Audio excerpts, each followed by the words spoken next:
Bonsoir à tous. On commence la récap de cette UFC 300 par Arman Tsaroukian, Charles Oliveira avec Edouard. Salut Edouard, ça va ou quoi? Salut. Bah ça va, écoute, je passe une super carte pour l'instant. Et moi je pense, j'avais déjà fait un coup de gueule sur les réseaux sociaux, mais la soirée elle commence, elle commence déjà de façon mitigée pour moi. Je vais m'expliquer. Mais avant toute chose, Ah merci ouais. à notre partenaire Unibet. Paris sur le MMA avec Unibet. Quelle sera l'issue du combat? Une soumission? Un KO? Paris sur l'appli numéro 1 avec Unibet. 100 euros de bonus sur ton premier pari. Bon, Edouard, c'est quoi cette dinguerie là? C'est le combat me plaît, je vais revenir dessus, même si je suis un petit peu déçu de certaines choses. Mais on commence déjà. Split, il y a un juge qui a donné Oliveira gagnant. Ouais, alors la question c'était de savoir si Arman avait gagné 2 ou 3 rounds. Bah visiblement c'était pas aussi clair pour un des juges. Donc c'est très bizarre. Après visiblement Oliveira pensait qu'il avait gagné, si je regarde sa réaction à la fin. Ouais, très bizarre. Pour moi, c'est pas du tout une split. Enfin, c'est vraiment une victoire claire et nette pour moi. Ben, je reviens dessus. Pour les gens qui n'ont pas eu la chance de voir le combat, il y a quand même deux tentatives de soumission qui sont extrêmement abouties. Je m'explique un petit peu. Au premier round, il y a une guillotine qui est, à mon avis, vraiment pas loin de taper. Qui fait qu'en plus derrière il y a une top position, il y a une position montée qui doit durer à peu près une minute si je dis pas de sottises, il faudra revoir le combat.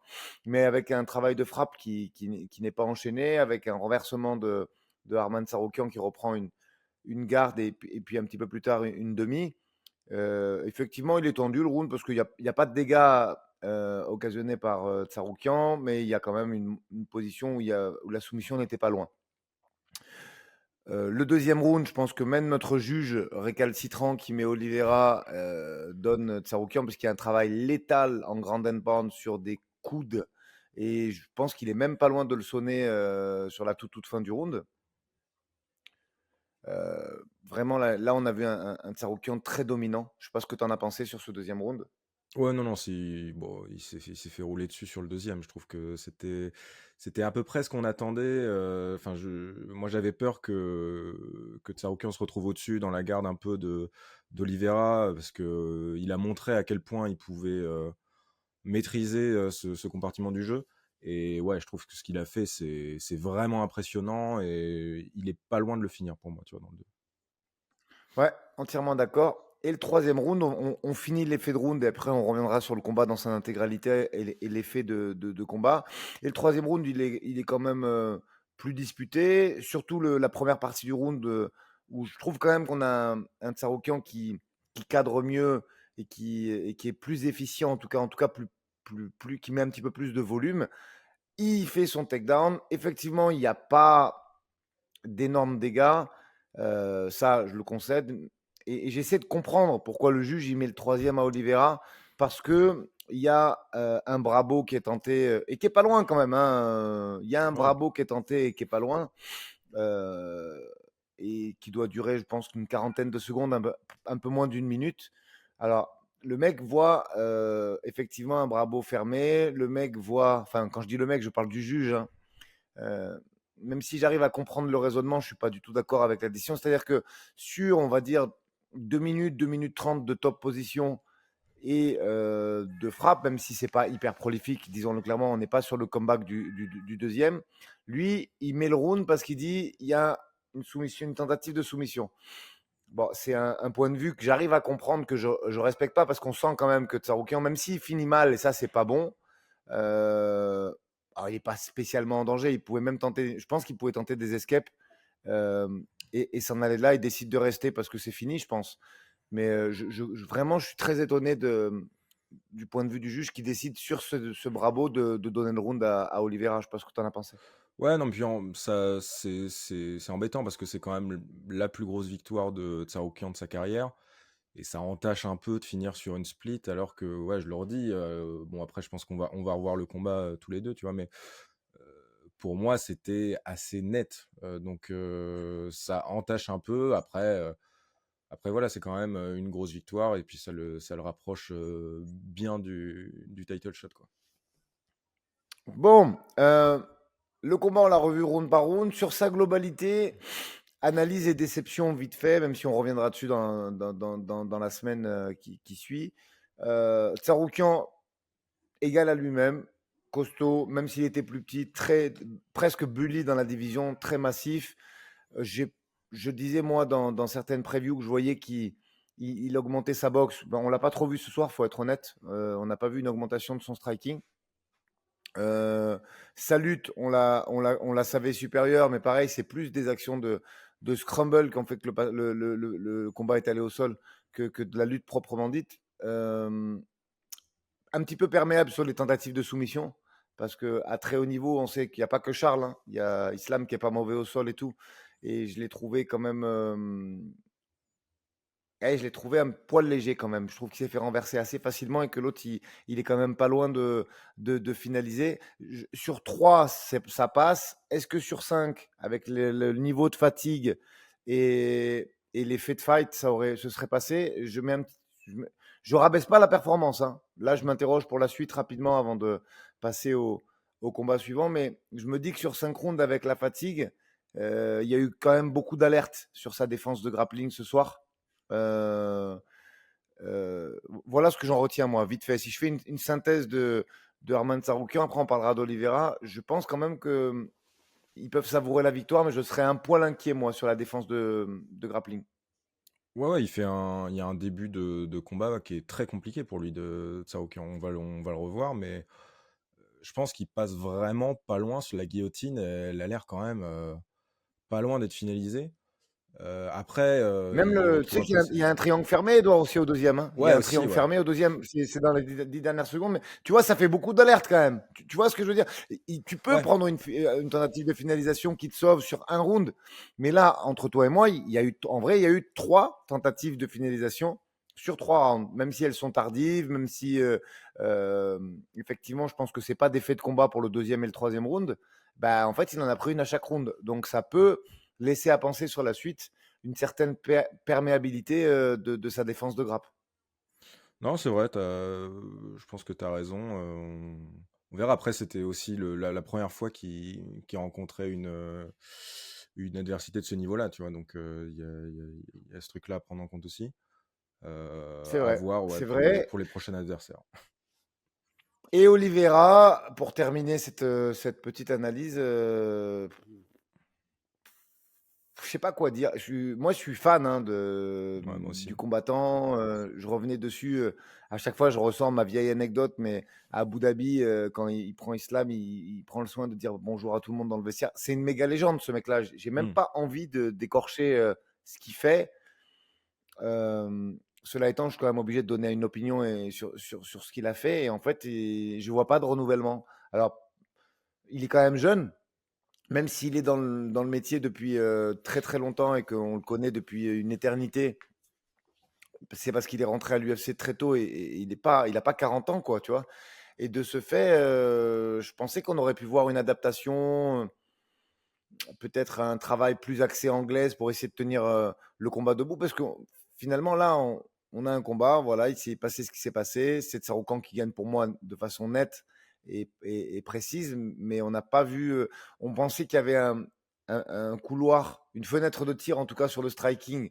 On l'a pas vu parce que Charles, c'est égal à lui-même. Je perds pas d'énergie et je fais pas de game plan sur l'anti-lutte. Si ça va au sol, je sors mon jiu-jitsu. Alors, c'était pas loin de passer, hein, ce soir. Attention, hein. Pour moi, le combat est quand même beaucoup plus serré qu'il n'y paraît. Mais je pensais qu'il y aurait des adaptations. Je sais pas ce que tu en as pensé, surtout qu'en plus, il dit qu'il veut reconquérir sa ceinture et on sait que c'est des lutteurs grappleurs qu'il a à prendre pour se faire au-dessus. Et tu vois, tu sens pas d'adaptation à son jeu. T'as pas l'impression qu'il a travaillé autre chose. Ouais, j'ai pas senti très dangereux en fait quand les deux étaient debout, tu vois, parce que quand c'était au sol, bah, évidemment, il y avait la lutte d'Armand, mais même quand c'était tous les deux debout, où là, on s'attendait à ce que Charles ait sa carte à jouer. tu dis qu'il n'y a pas d'amélioration de striking chez Tsarukyan, mais je ne l'ai pas du tout senti inquiété en fait. Je sais pas ce que tu en as pensé, mais je n'ai pas senti Oliveira dangereuse dans ces phases-là. Ben, en fait, comment dire, l'interrogation, c'est est-ce que, tu vois, j'aurais vu un Tsarukyan très très à l'aise sur le footwork avec des in and out, avec des feintes et tout. Je t'aurais dit non, il s'est fait bloquer sur les progrès de Tsarukyan. Là, j'ai trouvé. Alors attention, encore, je mets des guillemets, les gars. Il faudra regarder le combat. Là, on est avec Edouard. Le combat, il vient de se terminer. Ouais. Justin Gage n'est pas encore rentré dans la cage, donc on finit l'analyse avant de regarder ce combat-là. On vous fera d'ailleurs aussi une analyse sur les 3 derniers combats. Mais comment dire, c'est le premier jet, c'est la première analyse à chaud derrière. Je n'ai pas l'impression, si tu veux, que ce soit le footwork et les feintes qui a annihilé le jeu de Charles. J'ai l'impression que Charles est arrivé comme il fait d'habitude. C'est-à-dire qu'il peut striker, il strike. Si ça lutte, ça va au sol, ben on sort son jiu-jitsu et on continue. Et ce que je veux dire par là, c'est que tu sais que tu prends un mec plus petit, tu sais que tu prends un mec qui va forcément lutter et qui va coller. Et je pensais voir peut-être des adaptations, tu vois. Et en fait, il n'y en a pas. Il fait ce qu'il sait faire. Donc, on l'a vu tenter des coups de genoux sautés. On l'a vu tenter ce qu'il fait d'habitude, tu vois, et ce qui enflamme le combat et ce qui finalement lui réussit et lui a réussi par le passé. Mais arrivé à un moment quand tu combats de façon récurrente dans une organisation que tout le monde connaît ton jeu, j'ai plus l'impression que c'est Tsarukyan qui a fait des adaptations que Charles. Je sais pas si tu as perçu les choses de la même façon que moi Non, à non, mais l'instant.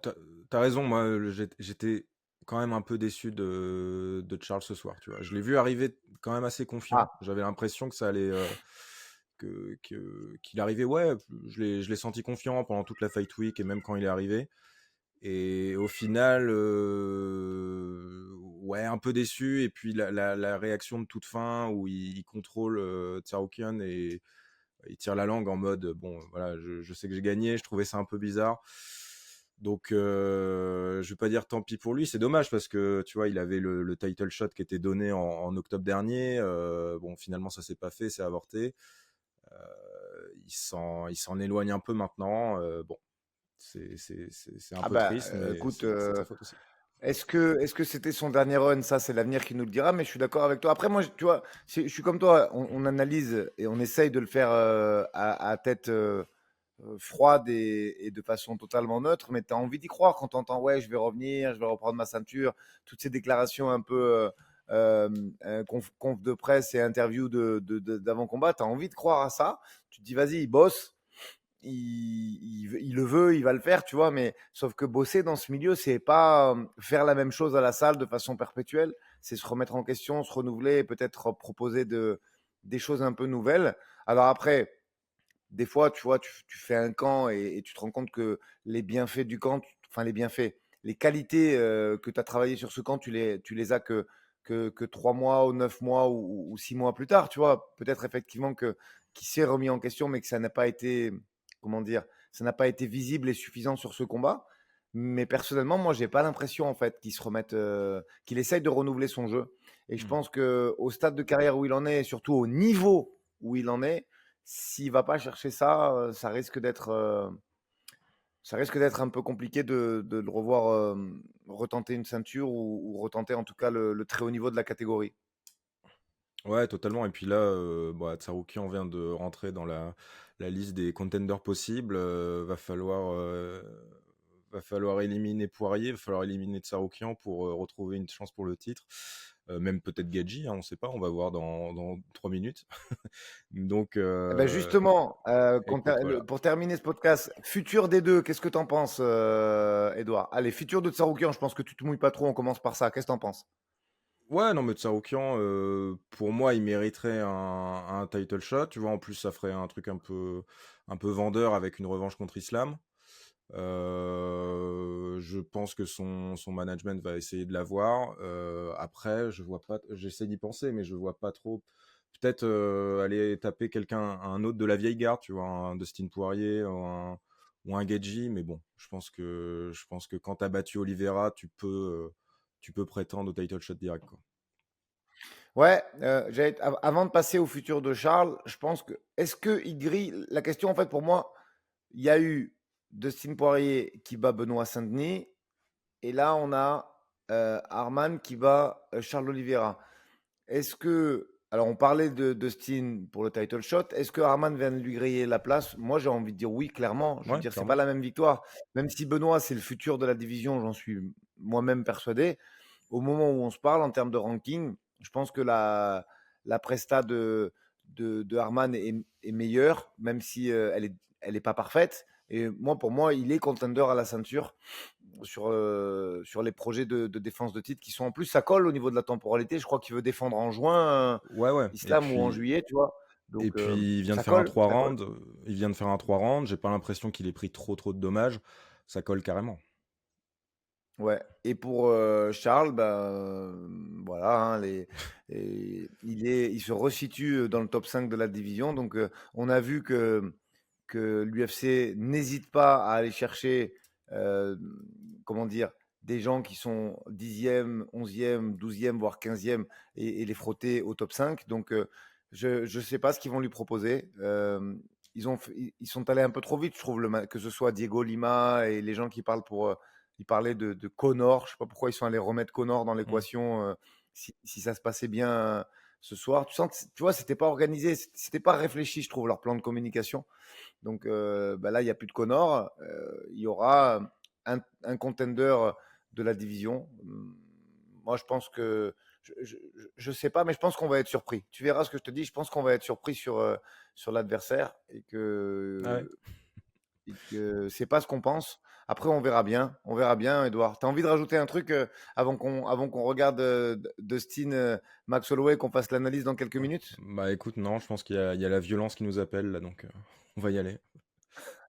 Allez, concentrons-nous sur la violence. Merci beaucoup pour ce podcast. Merci d'avoir écouté jusqu'à la fin ce petit quart d'heure d'analyse. Et on se dit à tout de suite. Salut à tous. Salut.